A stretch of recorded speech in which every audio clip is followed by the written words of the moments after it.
السلام علیکم پیارے اسلامی بہن بھائیوں، آج کا ہمارا موضوع ہے 15 خطرناک گناہ۔ حضرت محمد صلی اللہ علیہ وسلم نے فرمایا یہ 15 گناہ قیامت کی علامت ہیں۔ محترم دوستو، آج ہم جس نازک دور سے گزر رہے ہیں اس میں ہر شخص نفسا نفسی کا شکار نظر آتا ہے، اور جتنی فکر ہمیں دنیا سمیٹنے کی ہے اتنا ہی دور ہم دینی تعلیمات سے ہوتے جا رہے ہیں۔ یوں تو ہم اپنے علماء اور مساجد کے اماموں سے قیامت کی کچھ بڑی نشانیوں کے بارے میں سنتے رہتے ہیں، لیکن آج ہم آپ کو 15 حیران کر دینے والی نشانیاں بتانے جا رہے ہیں۔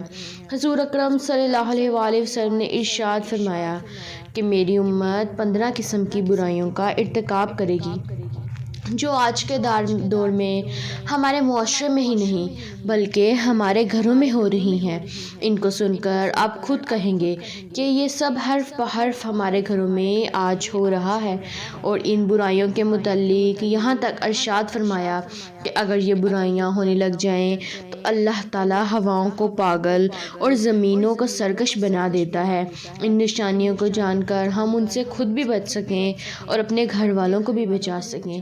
چنانچہ حضرت علی رضی اللہ تعالیٰ عنہ سے مروی ہے کہ رسول اللہ صلی اللہ علیہ وآلہ وسلم نے ارشاد فرمایا کہ میری امت 15 قسم کی برائیوں کا ارتکاب کرے گی تو امت پر بلائیں اور مصیبتیں آن پڑیں گی۔ کسی نے پوچھا یا رسول اللہ صلی اللہ علیہ وآلہ وسلم وہ کیا کیا برائیاں ہیں؟ تو اس کے جواب میں آپ صلی اللہ علیہ وآلہ وسلم نے ارشاد فرمایا، نمبر 1، جب مال غنیمت کو شخصی دولت بنا لیا جائے گا۔ مال غنیمت کو دولت قرار دیے جانے کا مطلب یہ ہے کہ اگر سلطنت کے اہل طاقت و ثروت اور اونچے عہدیدار مال غنیمت کو شرعی حکم کے مطابق تمام حقداروں کو تقسیم کرنے کی بجائے خود اپنے درمیان تقسیم کر کے بیٹھ جائیں اور محتاج اور ضرورت مند اور چھوٹے لوگوں کو اس مال سے محروم رکھ کر اس کو صرف اپنے مصرف میں خرچ کرنے لگیں، تو اس کے معنی یہ ہوں گے کہ وہ اس مال غنیمت کے تمام حقداروں کا مشترکہ حق نہیں سمجھتے بلکہ اپنی ذاتی دولت سمجھتے ہیں۔ نمبر 2، جب امانت کو غنیمت سمجھ لیا جائے گا۔ امانت کو مال غنیمت شمار کرنے سے مراد یہ ہے کہ جن لوگوں کے پاس امانتیں محفوظ کرائی جائیں وہ ان امانتوں میں خیانت کرنے لگیں اور امانت کو مال غنیمت کی طرح اپنا ذاتی حق سمجھنے لگیں جو دشمنوں سے حاصل ہوتا ہے۔ نمبر 3، جب زکوٰۃ کو تاوان سمجھا جائے گا۔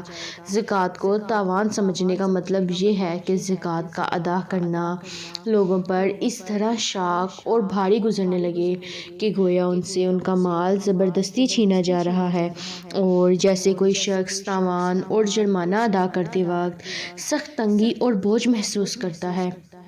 نمبر 4، علم دین کو دنیا طلبی کے لیے سیکھا جائے گا۔ عمل اور اخلاقی کردار اللہ اور اس کے رسول صلی اللہ علیہ وآلہ وسلم کا قرب و خوشنودی حاصل کرنا نہ ہو بلکہ اس کے ذریعے دنیا کی عزت، مال و دولت، جاہ و منصب اور ایوان اقتدار میں تقرب حاصل کرنا مقصود ہو۔ نمبر 5، جب مرد اپنی بیوی کی اطاعت کرنے لگے گا۔ مرد کا بیوی کی اطاعت کرنا یہ ہے کہ خاوند زن مرید ہو جائے اور اس طرح بیوی کا حکم ماننے اور اس کی ہر ضرورت پوری کرنے لگے کہ اس کی وجہ سے اللہ کے حکم و ہدایت کی صریح خلاف ورزی ہو۔ نمبر 6، جب مرد اپنی ماں کی نافرمانی کرنے لگے گا۔ ماں کی نافرمانی کرنے سے مراد یہ ہے کہ ماں کی اطاعت و فرمانبرداری کا جو حق ہے اس سے لاپرواہ ہو جائے اور کسی شرعی وجہ کے بغیر اس کی نافرمانی کرے، اس کا دل دکھائے۔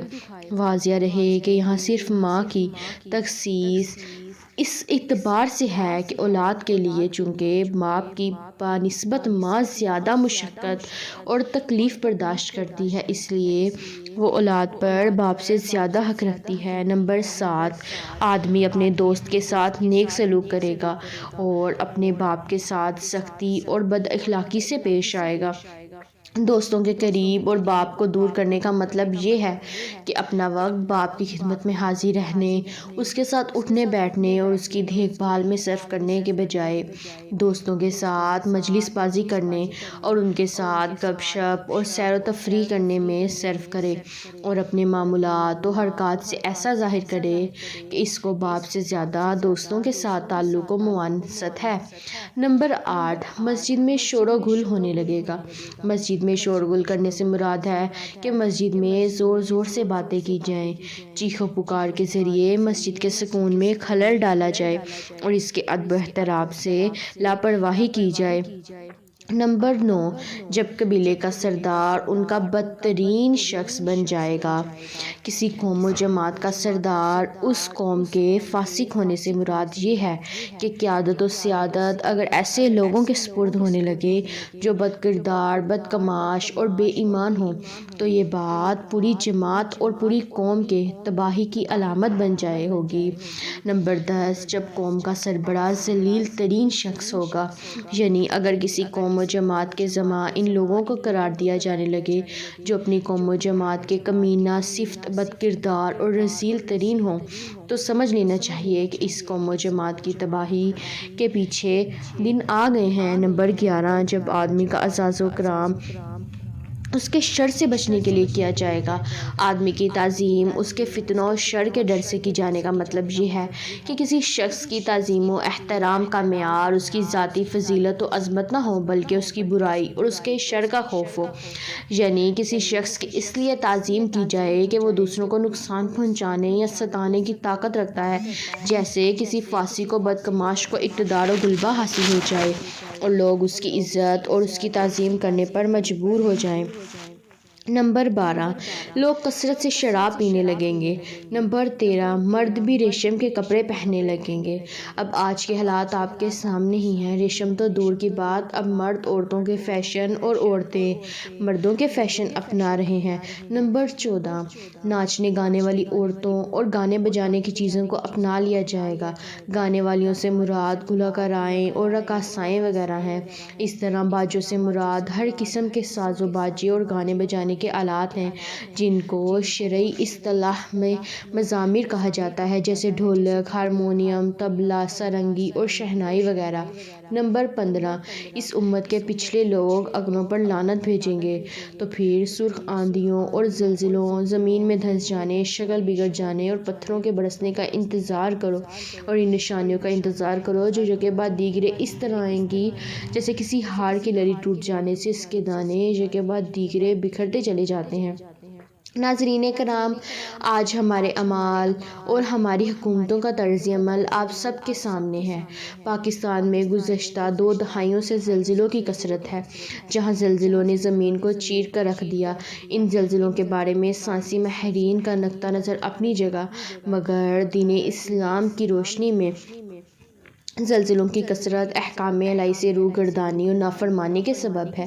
قرآن مجید کی سورۃ الحج میں ارشاد باری تعالیٰ ہے، اے لوگو اپنے رب سے ڈر جاؤ، بلا شبہ قیامت کا زلزلہ بہت بڑی چیز ہے۔ بلا شبہ کوئی چیز اذن الہی کے سوا حرکت نہیں کر سکتی، بلکہ درخت کا پتا ہو یا زمین کا زلزلہ، اور سائنسدانوں کے مختلف ملفوظات محض وہم و گمان ہیں۔ قدرتی آفات سے نجات کا واحد ذریعہ اطاعت خداوندی اور کثرت استغفار ہے۔ اللہ رب العزت ہمیں اپنی اطاعت اور بندگی اور سنت نبوی صلی اللہ علیہ وآلہ وسلم کے مطابق زندگی گزارنے والا بنائے اور ہر قسم کی آفات سے ہمیشہ محفوظ فرمائے، آمین یا رب العالمین۔ اگر آپ کو یہ ویڈیو اچھی لگی تو لائک کریں، شیئر کریں، کمنٹ کریں اور اس طرح کے مزید اچھی اسلامک ویڈیوز دیکھنے کے لیے چینل کو سبسکرائب